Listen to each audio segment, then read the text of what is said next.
Hi, Brenton Ford here. Welcome to another effortlessswimming.com weekly update. In this week's video, I want to talk a bit about breaststroke because on the weekend, one of the swimmers that I coach, Stuart Moffat, he broke the world record for the 50 breaststroke short course in the 50 to 54 years age group. So the world record was 30.61. Stu went 30.48 with a great swim, and I want to talk about a couple of the things that we did to help him get down to 30.48. Because a few weeks beforehand, we had our state short course here, and he went to 31.4. So we had about a second to drop off in a couple of weeks' time. So these are some of the things that we worked on to help him get down to that 30.48. Now, I go into more depth and more detail in swimprove.com, which is our online coaching forum. So if you're a member there, you can log in and go and check that out. But here's some of the main things that we did. The first one was the dive. So previously, Stu was diving and angling out. So he was diving out forward and then angling his body down a bit too much. So with the new starting blocks where you've got a track pad, you can do more of a start a bit like a runner can.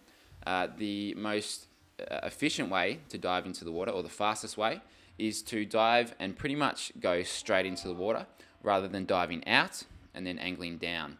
So the way that we changed Stu's start was to move the track pad from level 4 to level 3.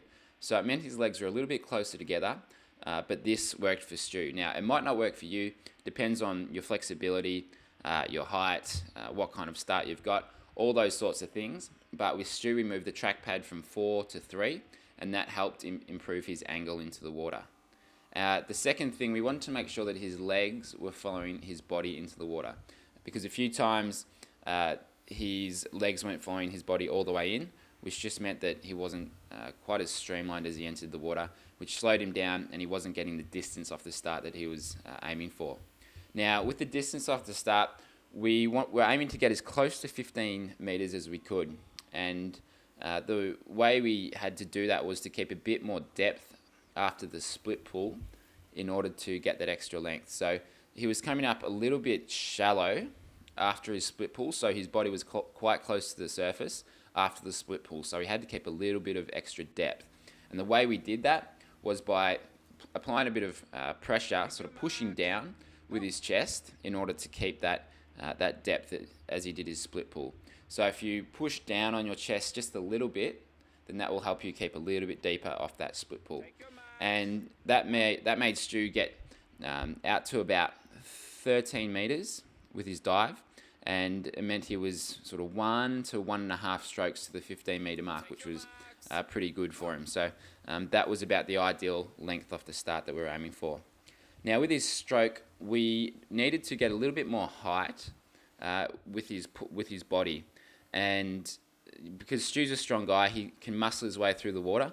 But in order to reduce the resistance that his body's creating, we had to get a little bit higher out of the water. So we practiced a couple of drills. Some of those drills are in the Effortless Breaststroke program. So if you've got that, some of the drills are in there. But we just had to work on getting a little bit higher out of the water rather than just swimming flat and muscling his way through the water.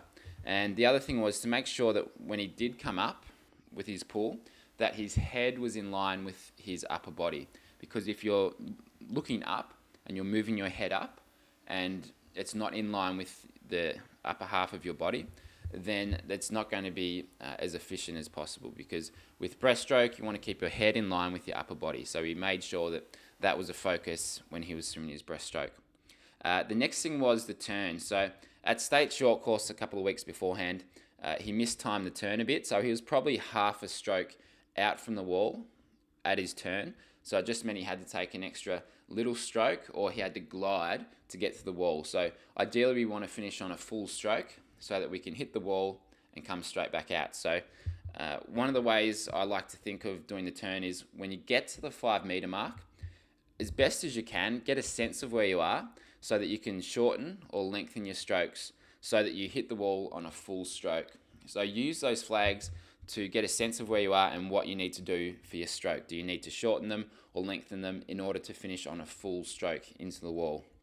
Now with the turn, we wanted to make sure it was a really fast and tight turn. So when you hit the wall, you don't want to bring your arm all the way around so that it's swinging around and it's a slow turn. You want to make it fast. So once you hit the wall, bring one of your arms back close to your ribs, bring the other hand around, kind of like you're answering the phone, and you want to make it a really sort of small movement. You don't want to swing your arm around, so you want to make it small and tight.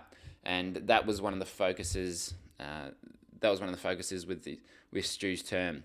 And then we just wanted to get a good split pull off that turn and then come home strong. So when you're doing a 50, you need to nail that start, you need to nail that turn if it's short course, because it's such a quick race, it's such a short event, that the start and the turn are crucial for a good swim. So that were some of the main focuses that we had.